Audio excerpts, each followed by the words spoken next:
My Lord and my God, I firmly believe that you are here, that you see me, that you hear me. I adore you with profound reverence. I ask your pardon for my sins and the grace to make this time of prayer fruitful. My Immaculate Mother, Saint Joseph, my Father and Lord, my guardian angel, intercede for me. We are now in the 30th day of Lent, a long time of fasting, almsgiving, and prayer. And no doubt we didn't expect to experience this kind of Lent, this kind of desert. But now we go back to the image of Jesus alone in the desert, without food, alone praying, and in some ways waiting for this time to be over. Today, on the 5th Sunday of Lent, the Church proposes to us the traditional account of the raising of Lazarus, which is filled with a number of stirring words from chapter 11 of the Gospel of St. John. So many of these words and images are filled with emotion, charged with pathos and drama, that it's very difficult to stay indifferent. As we read them, it's a long passage, just like last week it was the long passage of the man born blind. Now, there's even the option to have a shorter version, but John puts in all the details. We can imagine that, Lazarus, before he died, must have gotten sick. Perhaps it started with a cough. Then it moved to a fever. Then it affected his lungs, and he had trouble breathing. And of course, there were no respirators available for him in those days. And eventually, he just couldn't breathe anymore. He just couldn't do it, and he died. The picture of weak Lazarus dying, sick Lazarus dying,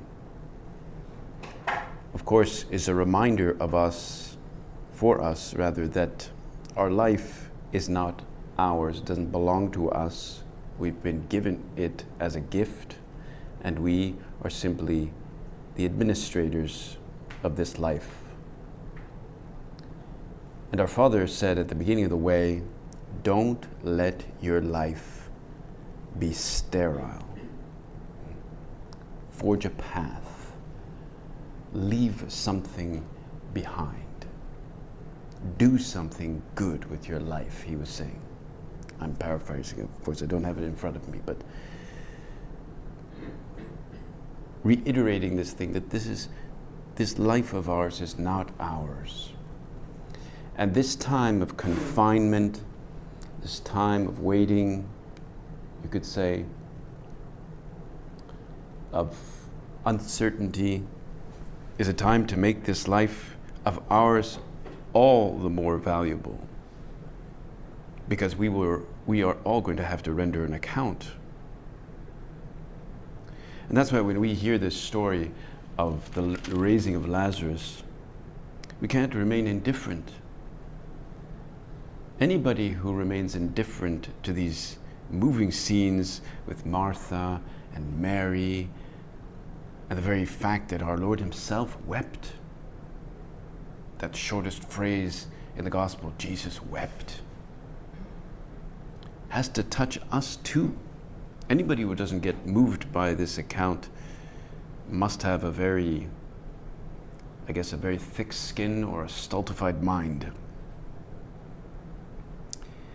It begins right from the outside. Thomas the twin, knew that it was very dangerous to go outside. It was dangerous, like it is for us. The Lord was with the apostles, and Thomas said, it's dangerous. And they were hunkered down. The authorities were looking for Jesus. They could arrest him at any time. But then the news of Lazarus came to Jesus. And Jesus said, well, let's go and see him. I'm going to go so that many may believe. I'm going to do something, he told them. They didn't know what it was. But they knew it was dangerous, and certainly Thomas knew that it was dangerous. And what does he say? What a beautiful phrase. He says, let us go and die with him. Isn't that a generous response? Let us go and die with him. Not alone, not imprudently, but with him. He has to die to fulfill his mission. He's going to be arrested. We don't fully understand why, but we want to be part of that. Let's do it now. Let's go out and die too, said Thomas. Well, you and I, of course, were made for the street. We're not made to be cooped up inside some place. Normally, that's what we do.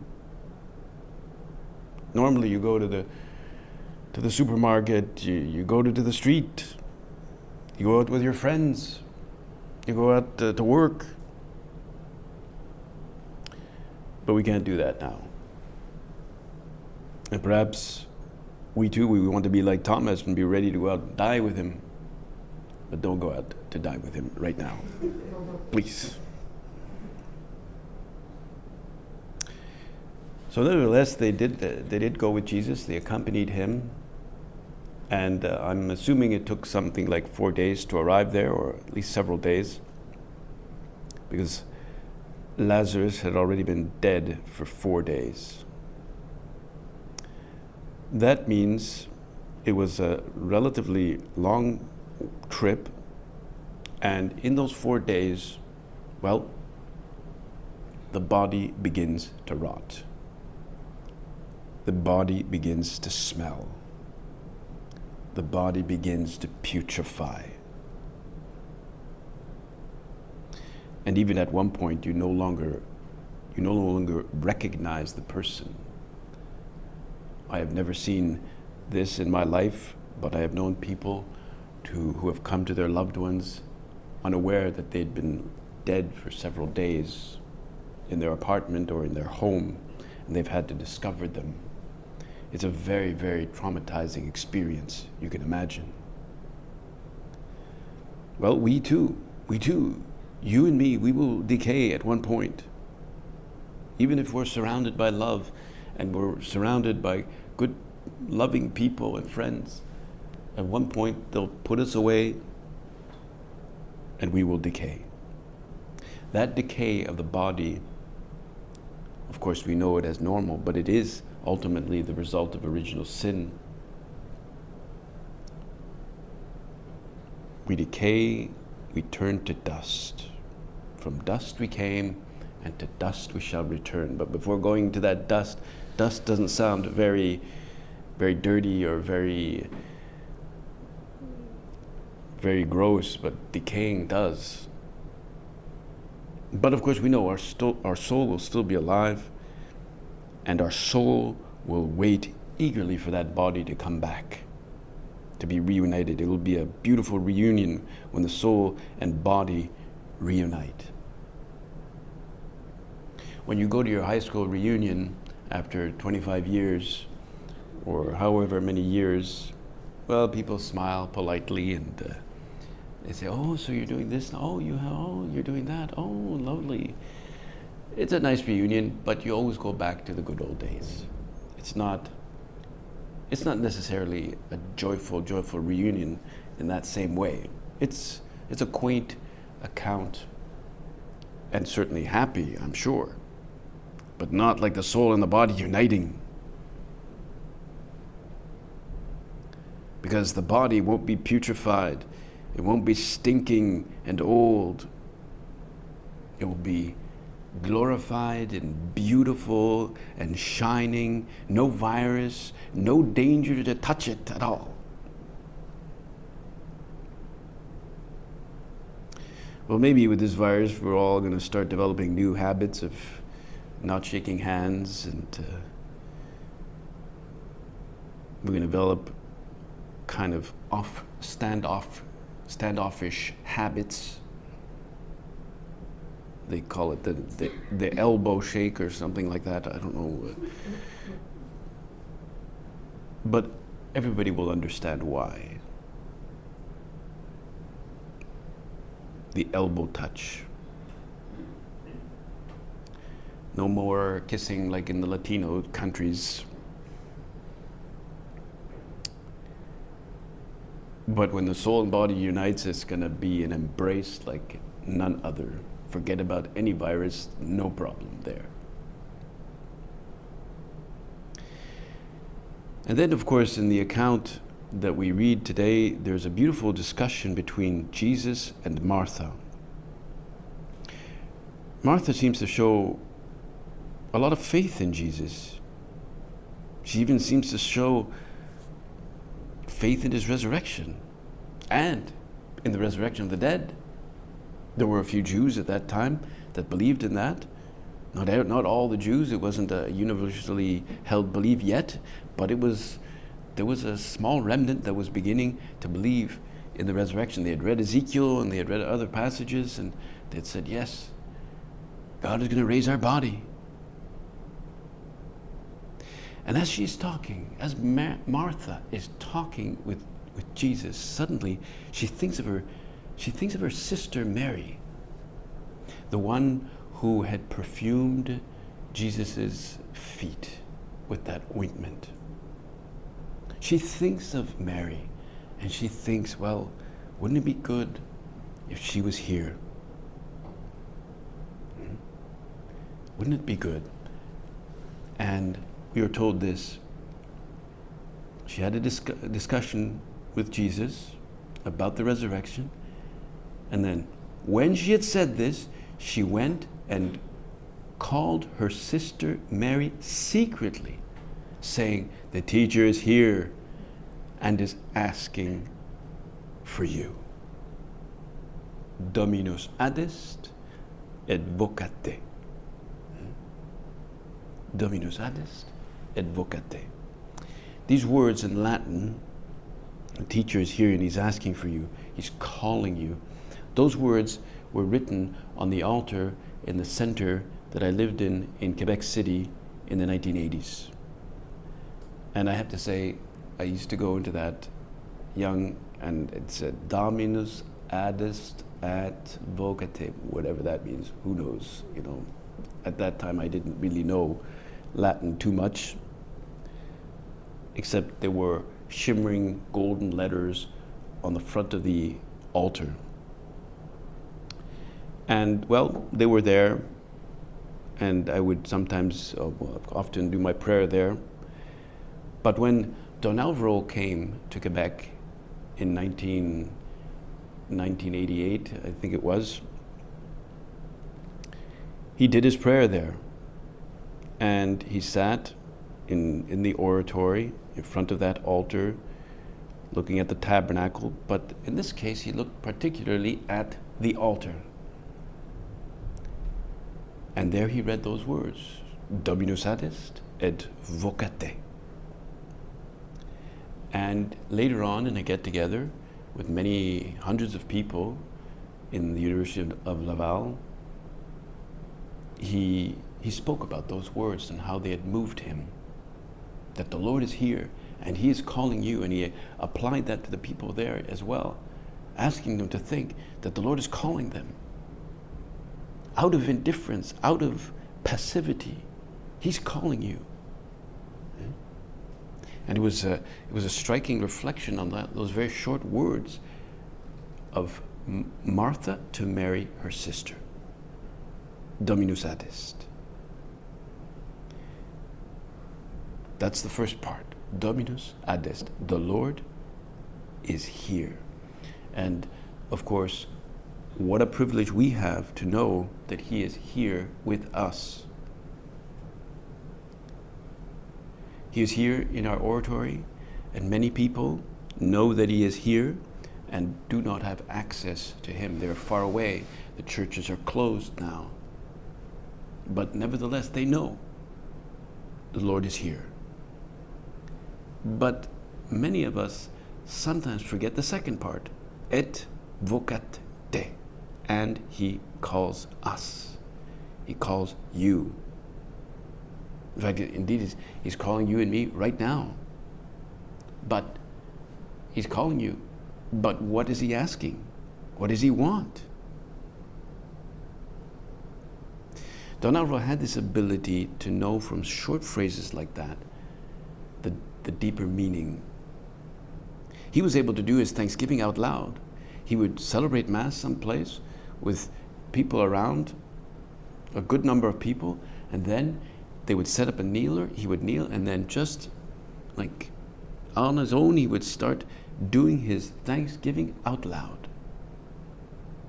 It was, you could say, unprepared, off the cuff,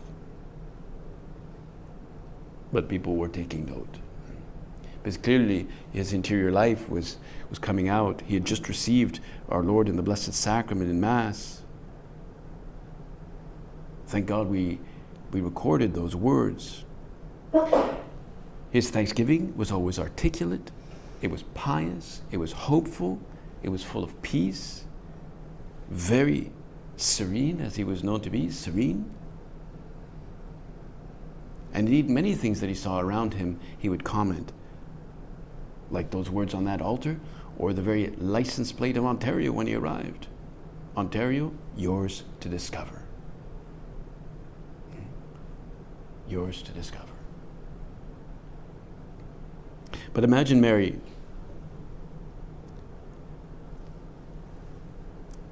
She heard from Martha that the Lord is here. He calls you. She must have been moved. He's calling me. And well, we're told in the Gospel, as soon as she heard this, she rose quickly and she went to him. And remember, it was dangerous to go out. She was one of his disciples. She was known, but she didn't care. She went out. And of course, seeing that eagerness, all the other followers did the same. They followed her. They didn't really know why. All they knew was the Lord had called her, so they followed her. They just presumed that she would go to the tomb to weep. But she went and had an exchange with Jesus. She had a conversation with Jesus. Magister Adest et Vocat Te. This must be our prayer life. It must not be distracted, but prompt. When the time comes, we have to go to our prayer. And when we do this, things happen. Pope Benedict mentioned this about Pope John Paul II on the day that Pope John Paul, was elected Pope on October 16th, 1978. Because in the very ceremonial of the election of the Pope, there are those words, Magister Adest et Vocat Te. The Master is here, and He's calling you. There had already been, for Pope John Paul II, a life of generosity, a life of gift of himself, an intellectual preparation, a philosophical preparation, of heroic sacrifice, of lots of suffering in his youth, but especially a deep prayer and conversation with God. The Lord called him because of all that prior engagement, all that prior generosity that he had had. And now, the Lord could count on all that. So he said, I'm calling you. I'm here, I'm calling you. And now, of course, Jesus could count on Mary's generosity. She was likely the one, of course, who broke the alabaster jar and filled the whole house with the fragrance of that bottle. This is what Pope Benedict said about John Paul II himself, that his life had filled with a good fragrance the entire church, with his generosity, with his teaching, with his good humor, with his availability. The whole church was filled with the fragrance of the gift of his life. Just as that bottle, that alabaster bottle that she broke with such generosity, this expensive ointment filled that whole room with that beautiful fragrance. So what is the context of generosity that the Lord is asking of me now in this time? Is he asking me, no, if the Lord is saying, if our sister's saying to us, the Lord is here and he's calling you, Magister Adest et Vocat Te, what's he asking? What exactly is Jesus asking? Is he asking us to work harder? To clean more? Probably. To study? To use time well? Maybe to be very vigilant, more vigilant in use of time. Many people are tempted now by Netflix, right? That's all there is.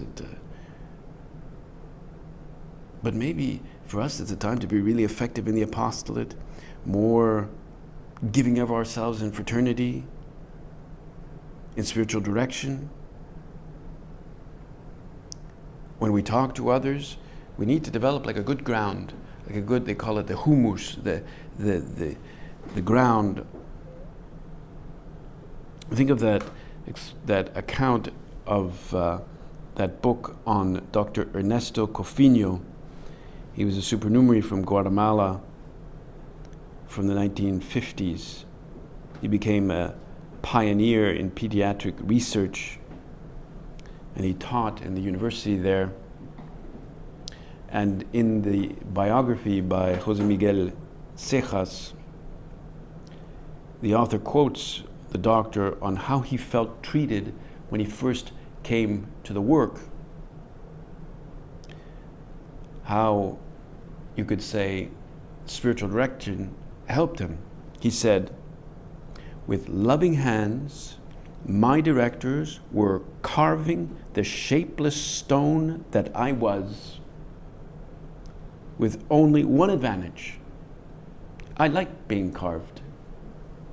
I enjoy seeing the hard edges and the difficult angles fall away.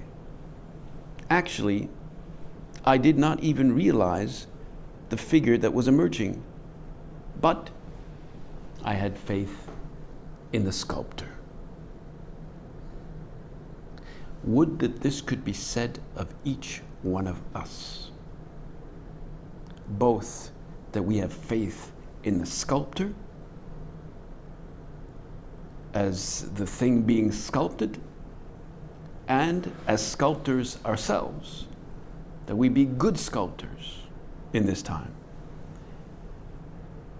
In the people we talk to, and in general, in the girls that come here, when we talk to them, that they feel maybe they are a shapeless stone. Maybe they're lacking a lot of qualities still. They're young.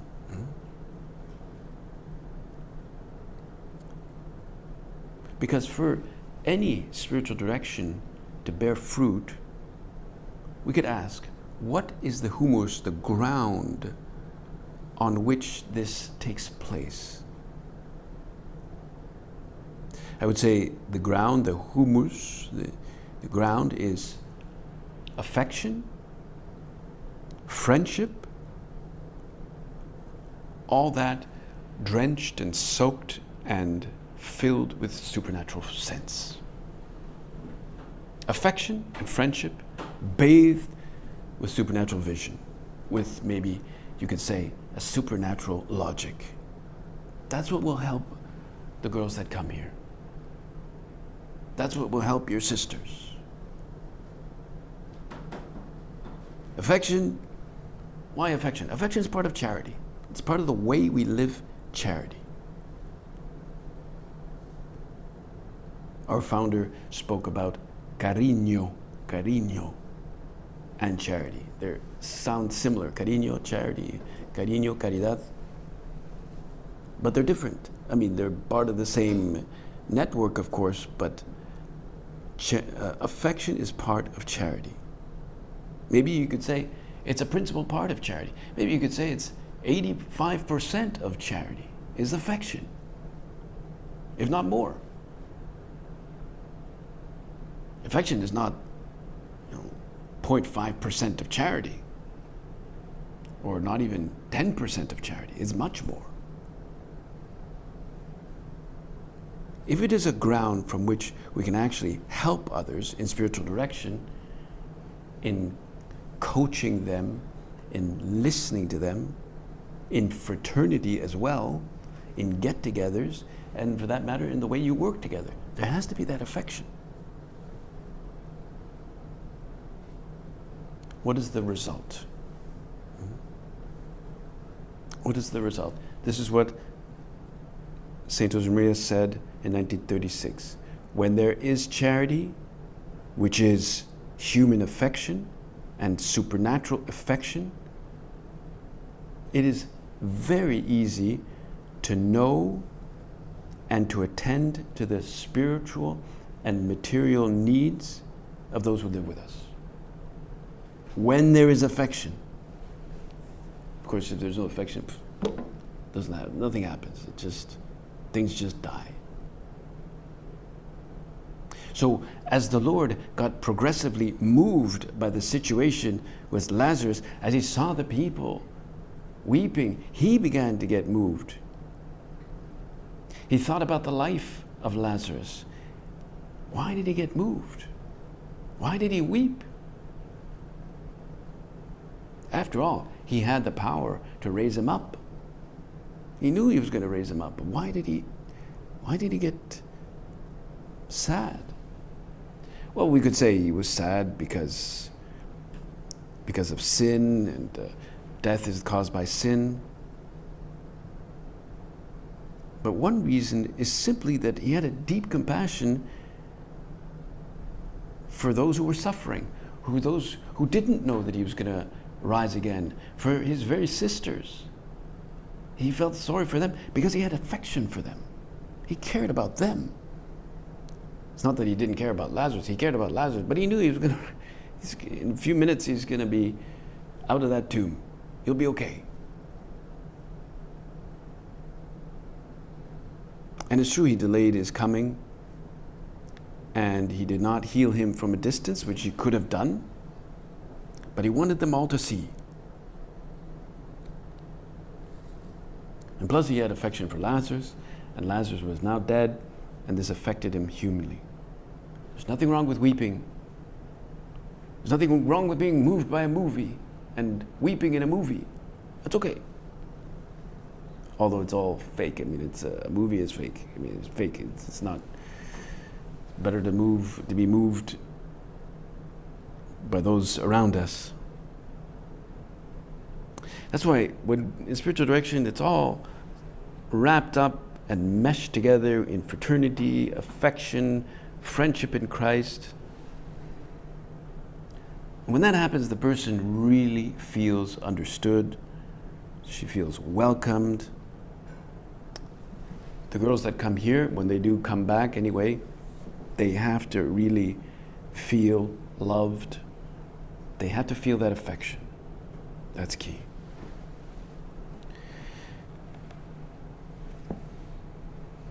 Jesus pours out his love. He just pours it out. And we have to be like that too. Let us ask this of our Blessed Mother. Let's ask her for that same affection and charity meshed together in a supernatural logic. This place will be like a magnet. Our life will be like a magnet that'll perk people up and really help them not to have a sterile life. Our Blessed Mother will intercede for us and teach us the new language of charity, the new language of affection and supernatural sense.